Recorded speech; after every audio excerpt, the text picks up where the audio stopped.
Okay, magandang umaga mga anak. Magandang umaga grade 6.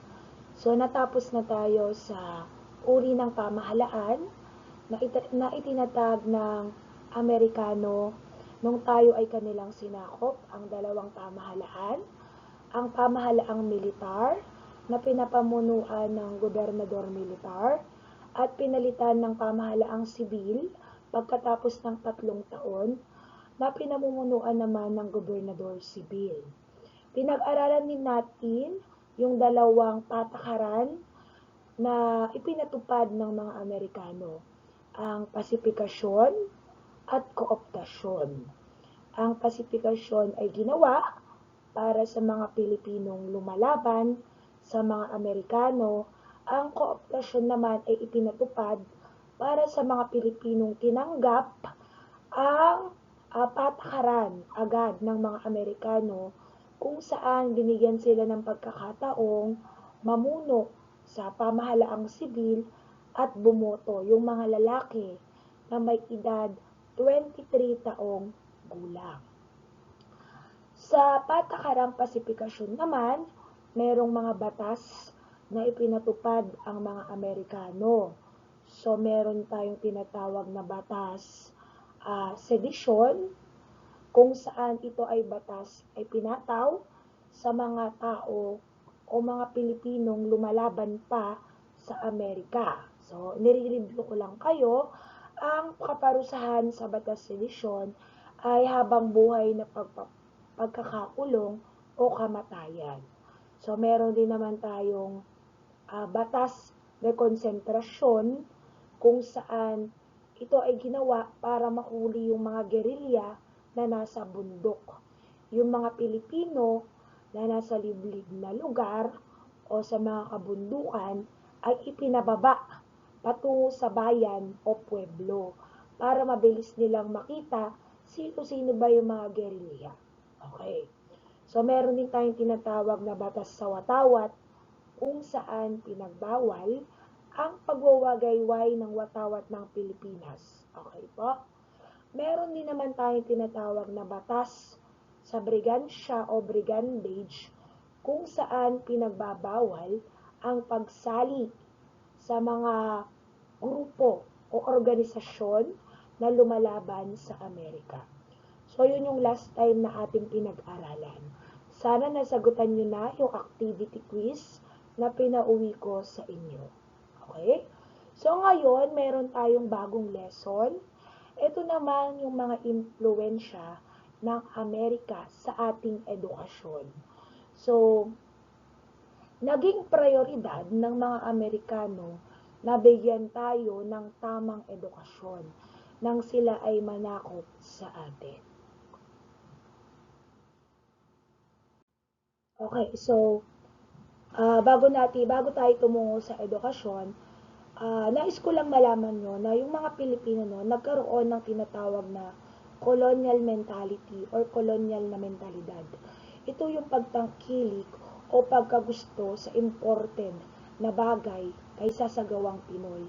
Sa panahon na tayo ay nasakop ng mga Amerikano, nagustuhan ng mga Pilipino yung mga produkto na galing sa Amerika. Mas sinuportahan nila yung mga produkto na galing sa Amerika kaysa sa gawang Pinoy. Hanggang sa ngayon, marami sa ating mga Pilipino ay meron pa rin colonial mentality. Mas tinitingala natin yung mga bagay o yung mga produkto na gawa ng ibang bansa, lalong-lalo na ng Amerika, kaysa sa gawa ng Pilipinas. So, tulad ng sabi ko kanina, nang tayo ay sinakop ng Amerika, naging prioridad ng Amerika ang edukasyon sa ating bansa. Napansin nila na marami sa mga Pilipino ang walang alam, marami sa mga Pilipino ang hindi marunong magbasa, marami sa mga Pilipino ang hindi marunong magbilang. So, ang kanilang ninanais noon ay matutong mag-aral or mag-aral ang mga Pilipino, matutong magbasa, magsulat at magbilang. So, kaya naman tatandaan nyo, kung ang mga Espanyol ang prioridad nila ay Kristyanismo, ang mga Amerikano naman, ang naging prioridad nila ay ang ating edukasyon. So, ito yung mga asignatura or subject na tinuturo sa panahon ng Amerikano. So, meron tayong pagbasa, pagsulat, arithmetika or pagbilang, agham panlipunan or siyensya or science, musika, pagguhit, sining, industriya, karunungang pangkarakter o yung tinatawag ngayon na GMRC, edukasyong pangkalusugan at pisikal o yung PE. So halos kapareho naman ng mga subject natin ngayon, yung mga subject na tinuro noong unang panahon. Okay, sa panahon ng Amerikano, ang elementarya ay 7 taon, so grade 1 hanggang grade 7. Ang sekundarya naman ay 4 na taon. So, grade 8 to grade 8, 9, 10, 11 to grade 11. So, yun yung naging pag-aaral. So, yun yung naging taon ng pag-aaral sa panahon ng Amerikano. So, elementary, 7. Sekundarya, hindi makita sa camera, 7. Sekundarya, 4.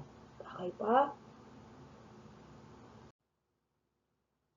Okay, maliban sa elementary at high school, naging prioridad din ng Amerika na magkaroon ng mga universidad na makakatulong sa pag-aaral sa kolehiyo.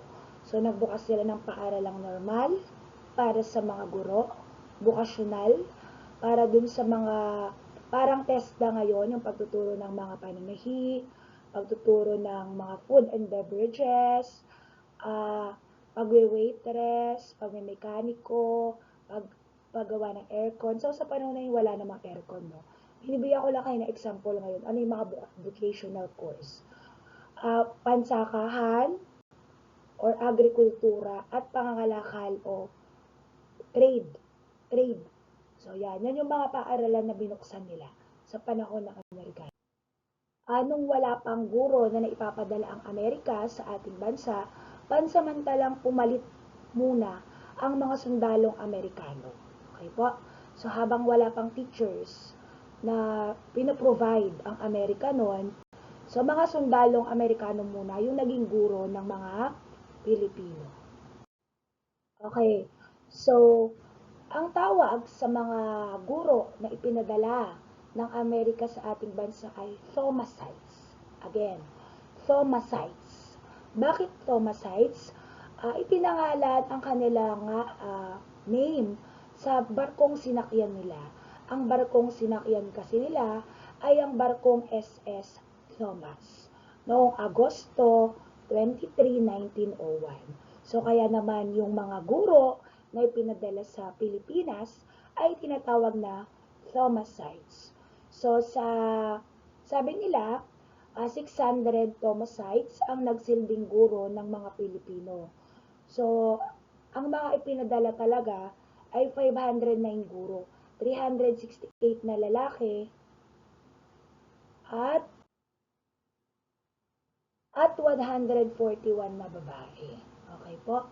So, yan yung larawan ng SS Thomas na sinakyan ng mga Thomasites.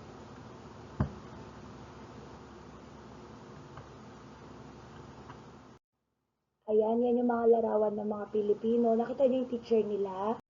Iyan yung tinatawag na Thomasites picture, no? So, yan yung larawan ng mga unang Pilipino nang sila ay nag-aaral sa elementarya. So, 4 na taon na primary, 3 taon na intermediate. Yan, yan pa yung ibang mga larawan nila. Ayan pa yung mga Thomasites kasama ang kanilang mga estudyante. Ayan. So, maliban sa Thomasites, nagbigay din ng mga scholar ang Amerika. So, ang tawag sa kanila mga pensyonado. Again, yung may mga scholar noon ang Amerika. Ang tawag sa kanila mga pensyonado. Okay? Ito yung mga matatalinong mag-aaral na mga Pilipino na ipinadala sa Amerika para makapag-aral ng libre. So, napakaswerte ng mga pensyonado. Pinapadala sila sa Amerika para doon mag-aral kasi nga matatalino. Okay po? Okay, so ilan lamang to sa mga pensyonado na ipinadala sa Amerika.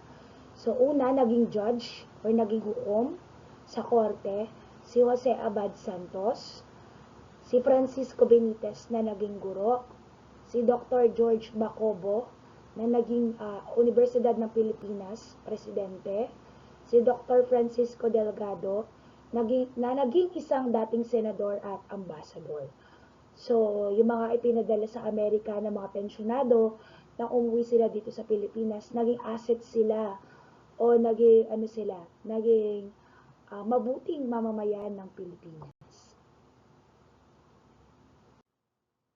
Ang gamit sa pagtuturo noon sa time ng Amerika, syempre, ay ang wikang English or Ingles. So, yun yung ginagamit ng mga teachers. Kaya naman kung papansinin nyo, ang mga Pilipino talaga, magagaling tayo sa English. Kasi, yun nga, nung panahon ng Amerika, yun yung ginamit na pagtuturo. At hindi na yun nawala sa ating kultura. Yung kagalingan sa English. Okay, Batas Gabaldon. Batas Gabaldon. Ano ba yun? Ang Batas Gabaldon ay galing sa pangalan ni Isauro Gabaldon ng Nueva Ecija. Anong nilalaman nun? Noong 1907, nagsimula ang pagtatayo ng dalawang public school sa bawat lalawigan. Okay? Para mabigyan ng prioridad ang edukasyon, uulitin ni Ma'am, nagkaroon ng pagtatayo ng dalawang paaralang pampubliko bawat probinsya. Dalawang paaralang pampubliko. Maliwanag po? Yan. Dahil doon, maraming estudyante ang nakapasok sa pampublikong paaralan dahil ito ay sapilitan. Compulsory po. So, hindi ka pwedeng hindi pumasok sa school. Sa Batas Bilang 74 naman ng Komisyong Taft, libre ang pag-aaral sa mga paaralang bayan. So, yan yun. Sa Batas Bilang 74 ng Komisyong Taft, ang pag-aaral po ay libre. So, walang bayad, walang matrikula. So, yun. Ito yung mga kolehiyo. Sabi ko sa inyo kanina, di ba? Hindi lang elementary, hindi lang high school, kundi pati colleges or college or university ay ipinatayo din ng mga Amerikano. So, dati walang chance yung mga mahihirap or yung mga common people na makapag-aral sa panahon ng Espanyol. Pero during the time ng Amerika, nagkaroon ng chance yung mga common people na makapag-aral. Okay po? So, ang una nilang pinatayo, ayan, nakikita nyo naman sa larawan, ang Philippine Normal School na tinatawag na ngayong Philippine Normal University. So, pinatayo nila yan 1901. So, ang Philippine Normal School, magaling sila sa pagpuproduce ng mga guro. So, sila pa rin yung pinakamagagaling mag-produce ng teachers sa panahon ngayon.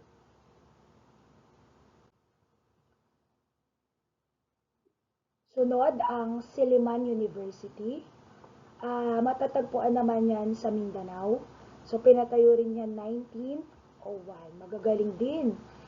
Pag makikinig kayo or makikita niyo yung mga top notchers sa mga iba't ibang course, galing din dyan sa Silliman University. Ayan, pangatlo, ang Centro Escolar University, 1907. So, pinatayo, 1907.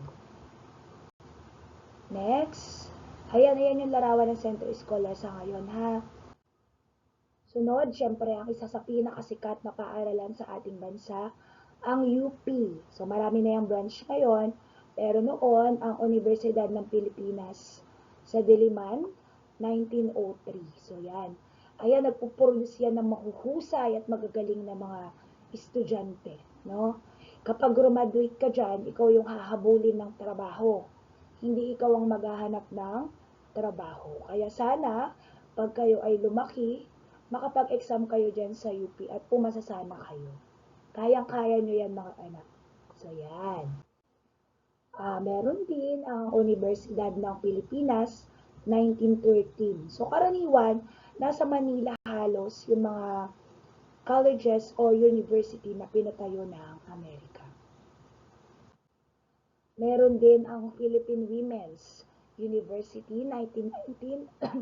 Dati mga babae lang yung nag-aaral dyan, pero ngayon, pinapayagan na rin yung mga lalaki. So yan, Philippine Women's University or PWU, 1919. Meron din ang FEU, kung naririnig niyo yan, ang Far Eastern University, pinatayo naman yan 1928. So yan. Ayan, yung mga sinabi kong mga colleges, napakauhusay ng mga paaralan na yun sa panahon ng Amerikano. So kapag kayo ay nagkolehiyo na, nawa ay maging prioridad nyo yung mga kolehiyo na yun. Kung kaya naman ng pera. Okay? So bukod sa matrikula, libre rin ang mga aklat, lapis at papel sa panahon ng Amerikano. Kaugnay nito, nagpalabas din ng Amerika ng kautusan na maaari ikulong o ilagay sa piitan ang mga magulang na hindi pinapapasok ang kanilang mga anak sa paaralan. Dahil sa patakarang ito, lumaki ang bahagdan ng mga mamamayan na natutong magbasa, magsulat at bumila. Maging ang pagsasalita ng wikang Ingles ay naging pangunahing wika ng ating bansa at ng mga pamamahayag or media. Naging daan din ng edukasyon ang pagsalin ng mga kaisipang kanluranin o mga ideya mula sa ibang bansa, lalong-lalo na sa Amerika, ukol sa pag-aalaga ng kalusugan.